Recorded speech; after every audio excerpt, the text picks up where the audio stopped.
Sri Muruganar's Śrī Guru Ramaṇa Prasādam. Chapter 11. Imparting Wisdom to the Mind. Translated by Robert Butler. Read by Jani Butler.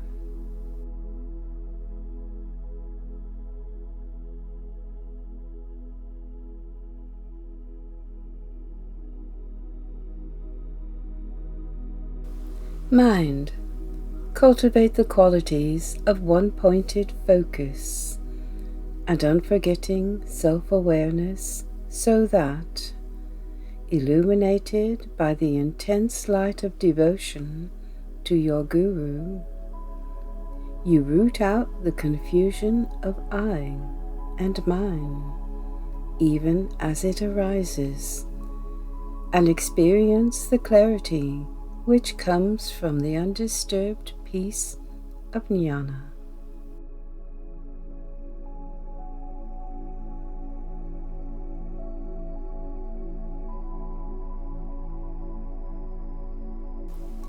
Mind, heed the profound truth of this teaching, for it is the first duty of all seekers.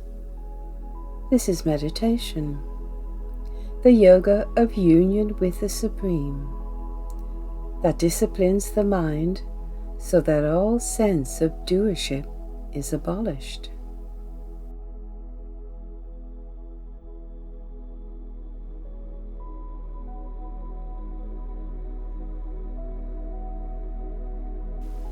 My mind, you will perish if you investigate earth and the other elements, taking them to be real. Rather, should you hone your discriminating faculty with the question, who am I? And come thus to perceive directly the truth of your own eternal Atman.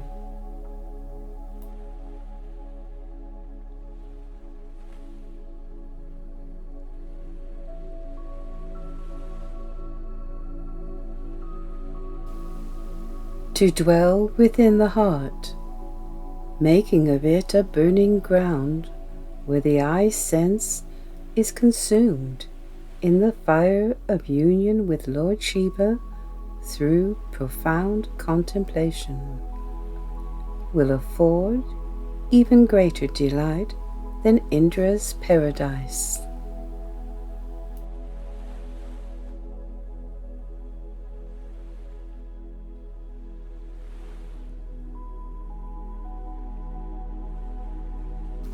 If happiness were not your true nature, how could you have any love for yourself? Therefore, laying hold of that Atman, which is the cause of love, you should realize your true nature in the bliss of the real.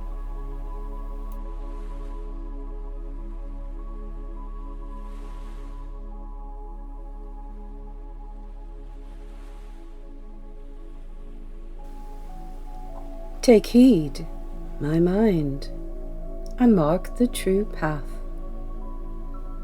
Pay attention to the eye that has become a prey to the holy feet of the Lord and been annihilated.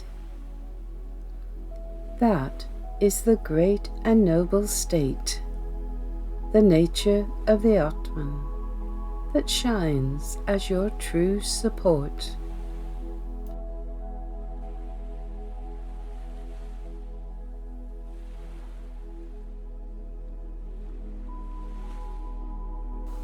My soul, why do you labor in the senses' barren tracts, when there is such bliss to be had from tending the fertile fields of the heart, where grows the rich crop of Sri Ramana's glorious feet?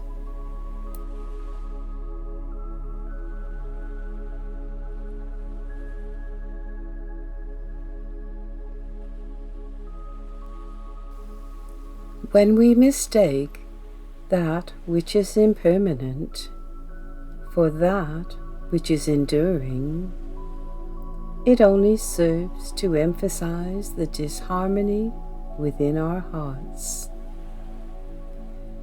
The true temperament is one that cleaves to the indestructible Atman, dwelling at the heart of our very existence as the immovable reality.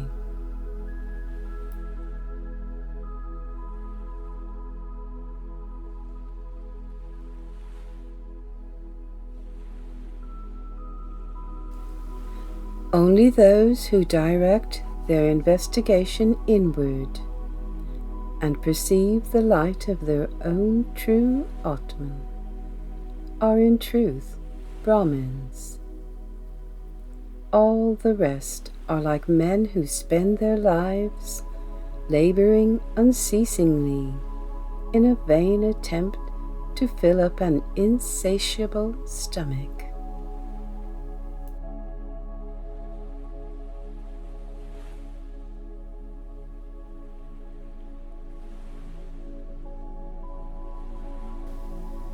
Those who through the mental error of pramada, the forgetting of one's true nature, go about taking that which is other than consciousness to be the I, will go mad and meet their ruin.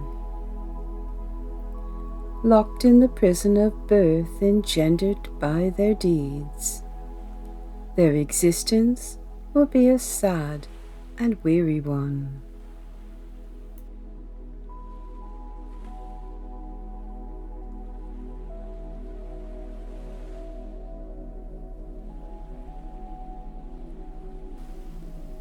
Since true existence is the I and not the body, and since the I is awareness and not delusion, eliminate the body-bound existence as just the body, and eliminate the deluded awareness as just delusion.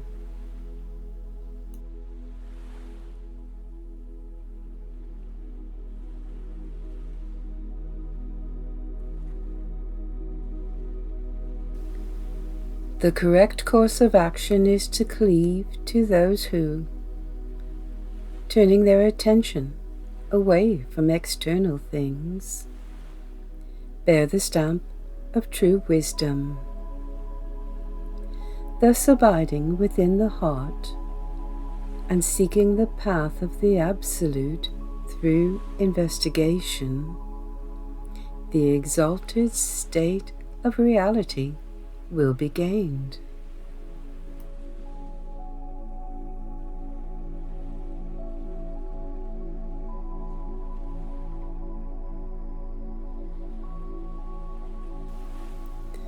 The heart in which words and thoughts have subsided, and which remains as the all-pervading reality, in which there is no going, no coming, no contact with anything whatsoever, will overflow with the ambrosial clarity of the Supreme.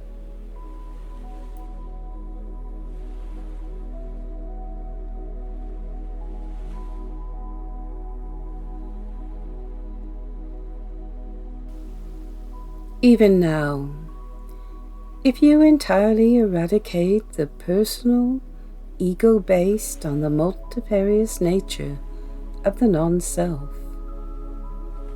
you will experience an intense and limitless awakening as your true nature, the Supreme Reality, shines out.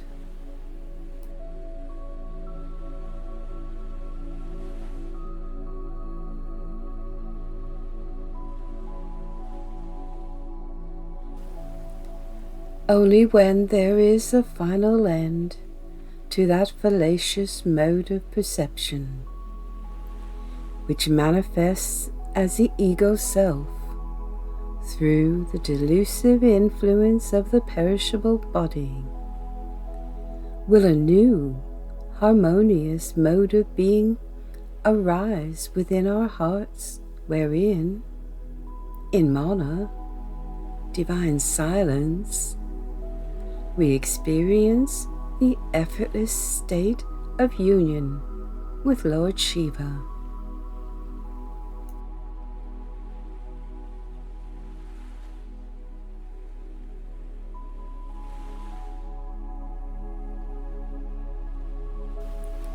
The true Atman cannot be reached by mental effort. It exists as one with the Jiva, which it will illuminate with its own radiance, once the hostility of that ego-based awareness tainted by desire is eliminated.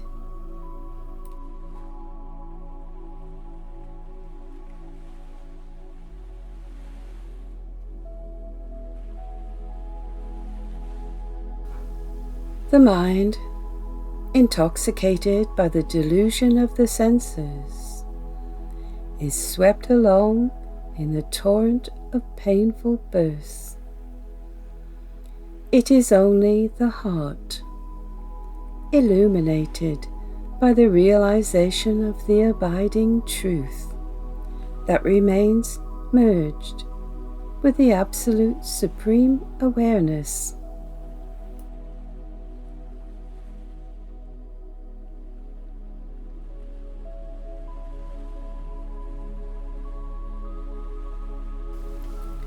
Unless the mind subsides into the heart, whose nature is consciousness, and experiences the deep peace of union with it, the mind, through separation from it, will fall into the trap of the sense organs, be whirled about in the world of the senses, and become scattered.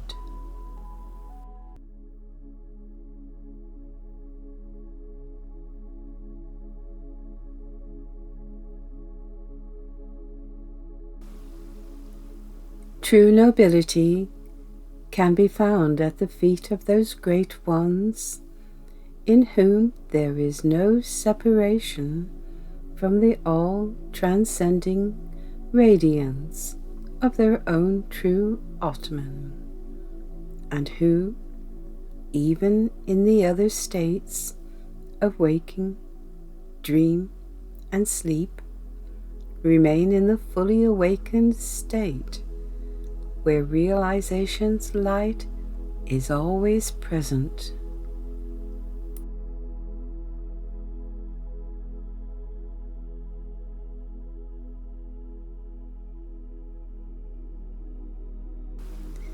Even weak devotees of little attainment will be able to attain the holy state of jnana if they constantly seek out the company of those eminent sages and supreme masters of spiritual discipline who dwell in the egoless condition of mana.